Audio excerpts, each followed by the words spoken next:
the amount of trolling you go through when you are vocal about your views on social media is a bit too much. Sometimes I think it is worse when you're a woman. And the main reason for that is the anonymity social media sometimes offers. And everybody applauds it. They say it's so amazing. संसद में आज 14% महिलाएं इतनी कभी भी नहीं हुई.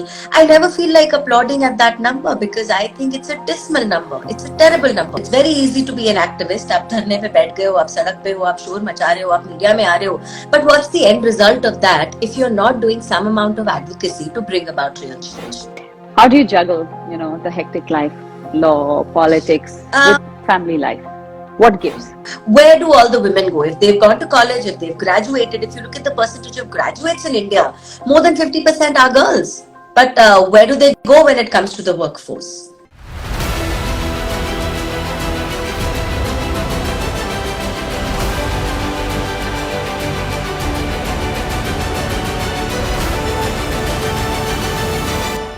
You're watching Table Talk, and before I move ahead, here is a quick and friendly reminder. Please do like, share and subscribe to our YouTube channel, Jyotsna Mohan.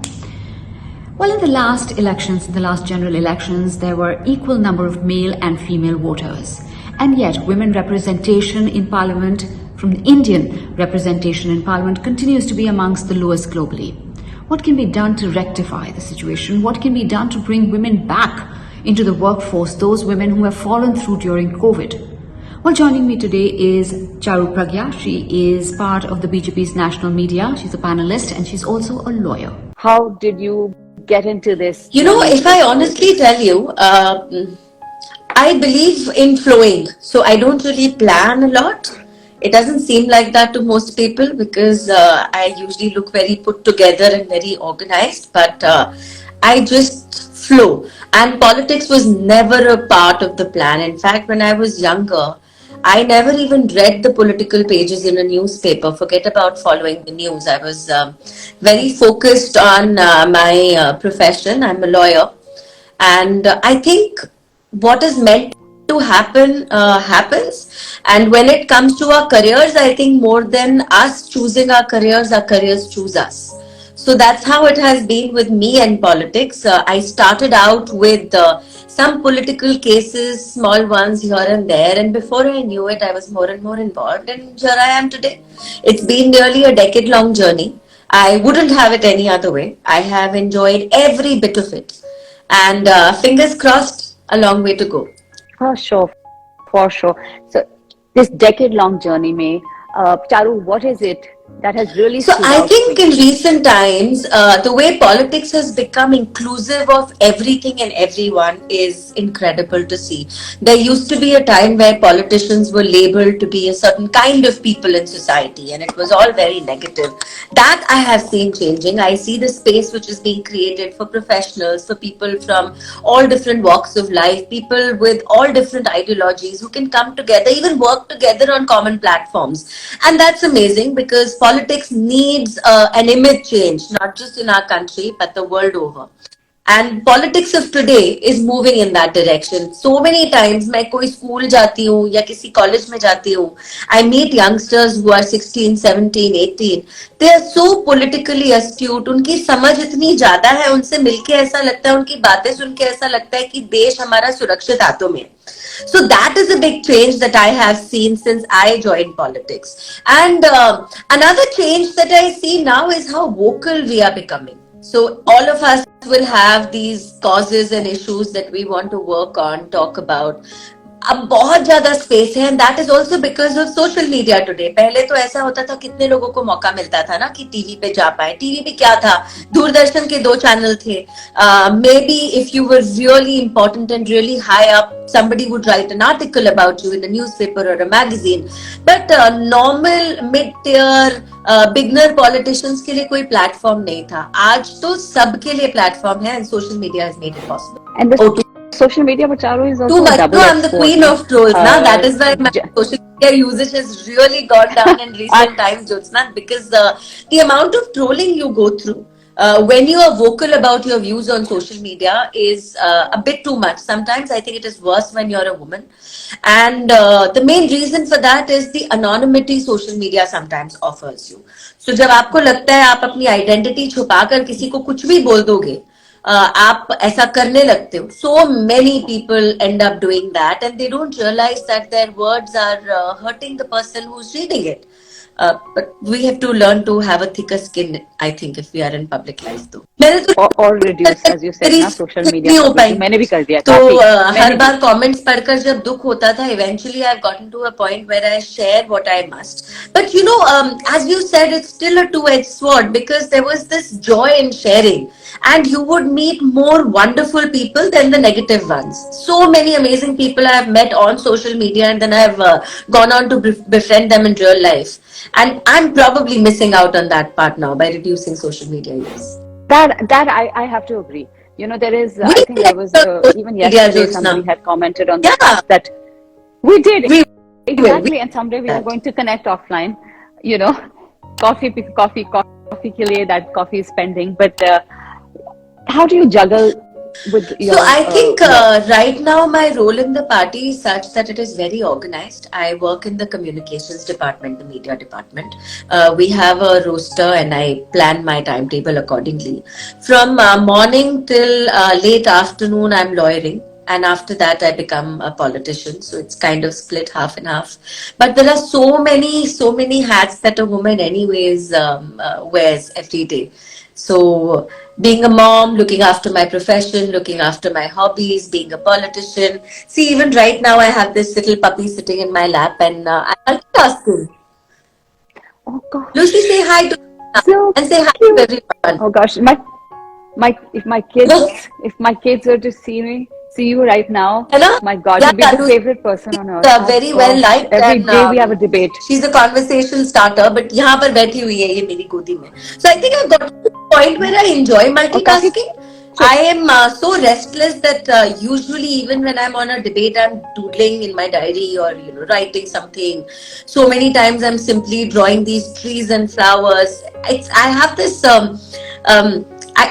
I shouldn't call myself jittery or restless, but I think my mind works better when my hands are busy. It's interesting. My mind is always working, but I don't think my hands are working. It's like, what next, what next, what next. But Yeah, I like to you've do that. So channelized it, usually, even as they say, when right? I'm on a debate, I have this pen and paper with me. Sometimes I'm writing down points the other person's saying. Sometimes I'm writing what I want to say, and sometimes I'm simply doodling because it helps me focus. So, on these debates, the doodling may be the way out, but sometimes you want to let loose, or sometimes you want to take out steam, and yet you're on television, and there's only that much you can say without losing your cool. I think you How do you shouldn't be master letting that? off steam on television at all. You're there in a specific role. You've been given a specific responsibility. And if you cannot keep your mind and mouth in check, then you really need to rethink what you're doing. I know there are lots of TV channels, anchors, journalists, even spokespersons who like to let loose on TV, but I think it's not the right way to go.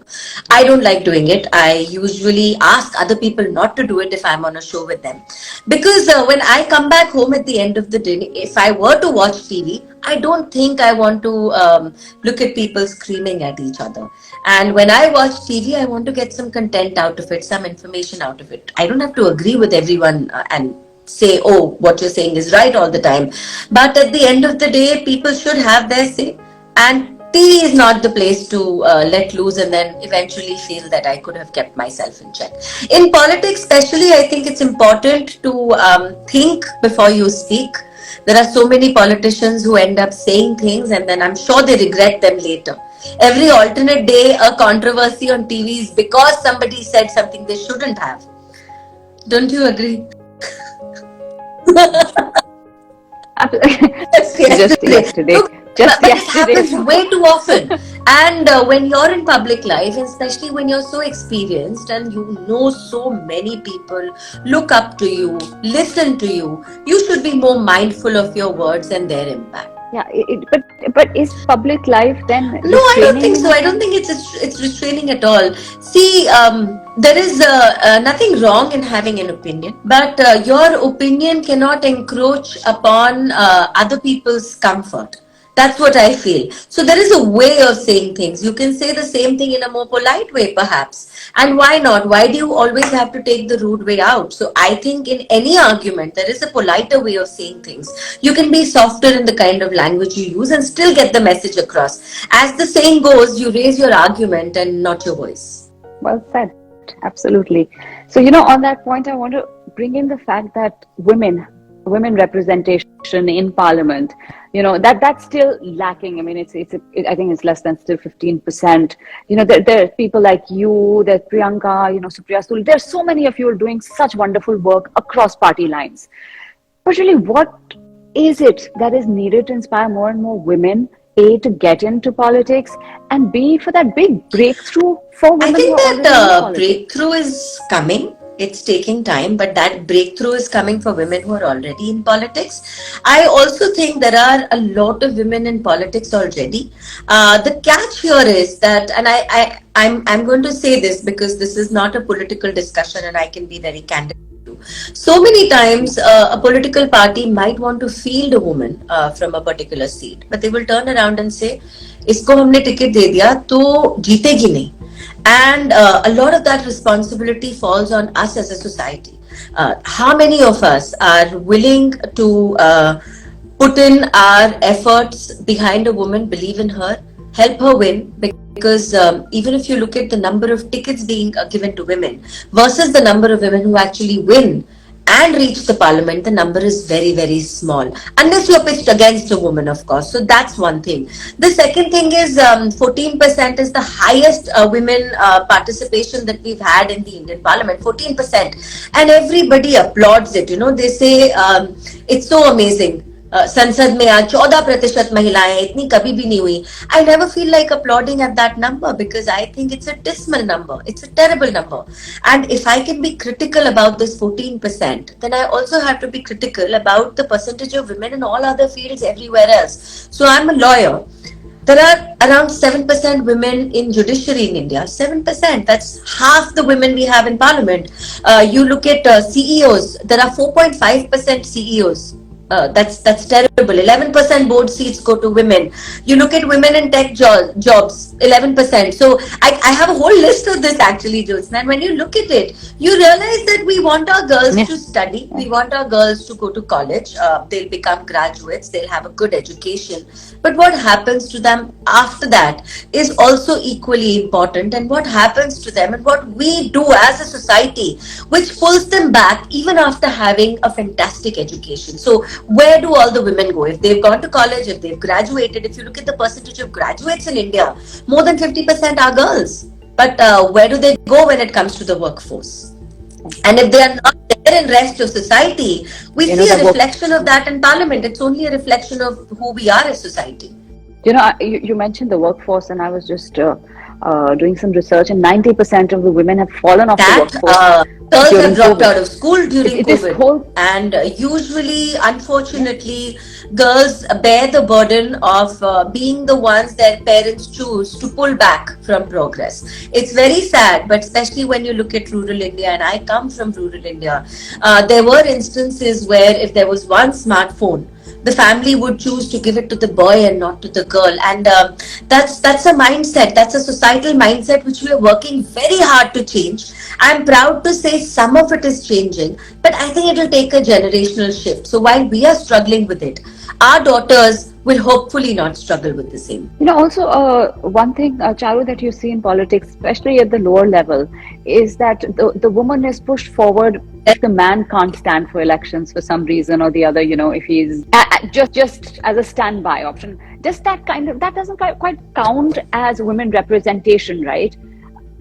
Then again, it comes down to the mindset.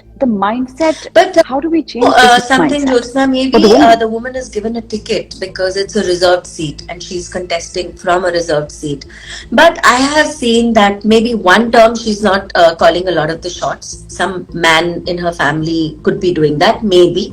But the next term, she is definitely more empowered.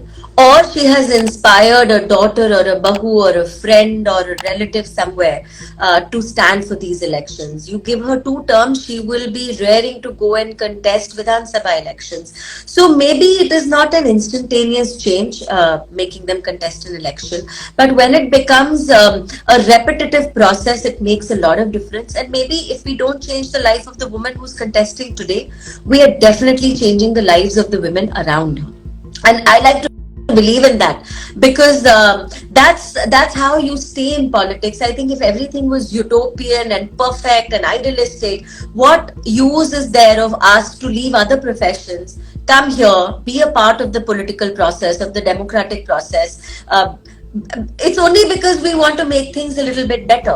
You have to be constructive with your criticism. So, as I always say, this has to be not always activism, but advocacy, which is creating impact on ground. It's very easy to be an activist. आप धरने पे बैठ गए हो, आप सड़क पे हो, आप शोर मचा रहे हो, आप मीडिया में आ रहे हो. But what's the end result of that if you're not doing some amount of advocacy to bring about real change? All these women politicians that I've asked, a few others also as well, across ideologies and across parties, are you all united together? How does that work? When you have to pick up issues So that I think concern there are two women. sides to this. Behind closed doors, they would be pretty much united on certain causes. Some of them are even vocal. They'll be united even in front of media and other people. But unfortunately, are mostly in such a precarious position. They don't want to speak up too much unless it's the party mandate, and that is unfortunate. We need more and more women who can speak up. We need more and more platforms which brings women of all ideologies together, where you can unite for a common cause. It's not necessary to always be at loggerheads. So maybe I have 5 differences with a woman from another political party, but there will definitely be 2 causes that we can unite on and work together on. Why don't we see more of that? That's somewhat changing, but not a lot of women are willing to join these organizations just yet. Not so many. Then how can we expect change when it comes to, say, crime against women, safety of women? How do we expect change to come around if we don't have unity right at Yeah, the we top need a where it lot more of matters? that. But then I will again repeat myself and say that better people need to be in politics. Vocal people with the right intentions need to be in politics. And if you're here for the wrong reasons, you should just leave. I say this all the time, because if you want your country to do better, if you want your processes to be better, if you want your cities to be safer for girls, if you want decisions to be made for the right reasons, then you need the right kind of people. And the right kind of people will only be in politics when you stop putting politics down. When you stop saying, "Arey sare neta to aisi gunde hote hain." You hear a lot of that, or at least I heard a lot of that when I was growing up. So this mindset needs to change. Parents have to be comfortable with young kids joining politics. They shouldn't tell them कि नहीं ये तो बिल्कुल बेकार की जगह है and it's not a place for you. तुम कुछ और करो, कहीं और नौकरी ढूंढ लो. That's one part. Secondly, there needs to be a way to give some kind of a stipend to young political workers, because how do they balance their family lives with their political lives if they're not making money? So parties across need to think about this. When you have volunteers, either they are part-time volunteers and that's fair, but if they're a full-time volunteer, you have to make sure that they're able to take care of their families. And these things are not issues in India, these are global issues, because it's usually believed that unless you stand firm on your own feet financially, you can't be a politician. That disqualifies a lot of people at the very beginning. That's one thing. Another thing is that there's so much of fear and stigma attached to so many issues. Recently there was this Anjali issue in Delhi, and there was so much discussion about it. I was a part of so many of those discussions. I was wondering, why are people not more confident in going and speaking to the cops? Why is it that sometimes a job becomes just that for us, a job, and आप उतना करो जितना strictly necessary है और उसके बाद आपको कुछ करने की जरूरत नहीं है. And where are we lacking that People in jobs like policing also feel like that. Is it because we need reforms? Is it because they need better salaries? Is it because they have terrible working hours and not enough care being given to their mental health? So till we not take care of all of this, it's very easy and singular to blame one person or one thing. But holistically, society needs to self-reflect also and change. And that doesn't mean I'm not taking responsibility. Taking responsibility for me means to be a part of the political process, which I've taken the lead for. Fair enough, but I'm going to separate your political and bring in your lawyer aspect here, and quickly just talk about the recent issue of the wrestlers protesting, out on the streets for, and while you're waiting for the committees or whatever. What is it, Charu, that can be done to help women like them come out more openly, more so in the future? It takes a lot. I mean, they still haven't disclosed the names because people are not comfortable disclosing their names, or the fact that even when the Me Too movement happened, everybody said, why now? And it takes away the fact that for a woman, whenever she wants to say is the right time. But how do we make the ecosystem a little bit more, humbling Yeah, for them that, to and come I out to? think law also needs to lean towards ensuring that women don't lie about these kind of things and get away with it. Because so many For times sure. when I say certain things from a public platform, so many times when I say it on television, I get attacked a lot, and people will say, "Oh, you're so unilaterally on the side of women," as is Indian law, and that's unfair. And I understand that. So it's somewhere, number one, we need to make all our laws gender neutral. We have to do that. Secondly, this whole system where girls are not encouraged to speak up, that needs to be done away with. I'm not specifically talking about the wrestler issue because that's still under investigation and I don't want to say anything about it. But in general, this is what I believe. Also, I think families, coaches, elders, those who are responsible for you, those who work around you, friends, they need to look out for each other. Open conversation should be encouraged. And it goes both ways. There shouldn't be so much judgment It does. around a woman speaking up, and that's unfortunately the case. There's so much of victim shaming all the time. What is it that Charu does when she wants to I take time like out? to sit outdoors. I look at clouds. I think I'm quite obsessed with doing that. I love doing that. I paint a bit, watercolors. I like to see my dogs running around. That's also super fun. I work out every once in a while. I do kickboxing. I want to know more about it. When did you pick up kickboxing? I always You debate should. You whether I should should. go Let to me it let me take now. you to my boxing ring. You'll have a lot of fun, and my coach Rajneesh will be very happy to know that because of you, at least, I will come back to the ring. I used to practice karate as a kid, and I did it for very many years, 6-7 years, and then everything just took a back seat. Work became very prominent. In recent times, when COVID hit, I realized I was getting very unhealthy, and being cooked up was not good for my mind. So, boxing actually is fantastic for your physical health, but even better for your mental health. Trust me. I was happy, glowing, excited, fit, every good thing you can imagine while I was boxing. How do you juggle, the hectic life, law, politics Uh, with family life? What gives? कुछ I think balance में जब गिरता है? compromise करना होता है तो खुद पर होता है. And that's unfortunate. But I manage like most women manage the world over. I think we are supremely talented when it comes to multitasking. Our mind is able to work in several directions in one go.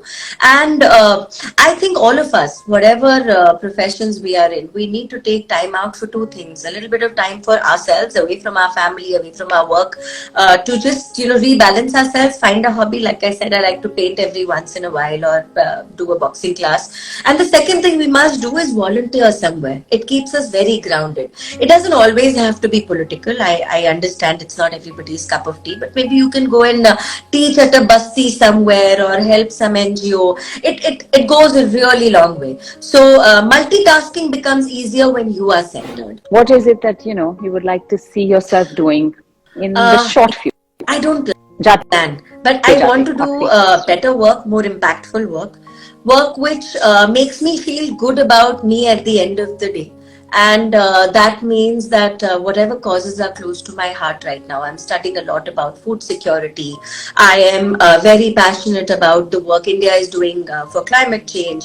I want to contribute in those areas. I want to be a bigger part of the movement which is sending girls back to school, especially after COVID. I want to do all of that, apart from doing political work, of course, because I think your professional ambition is only balanced when your personal ambition is satisfied.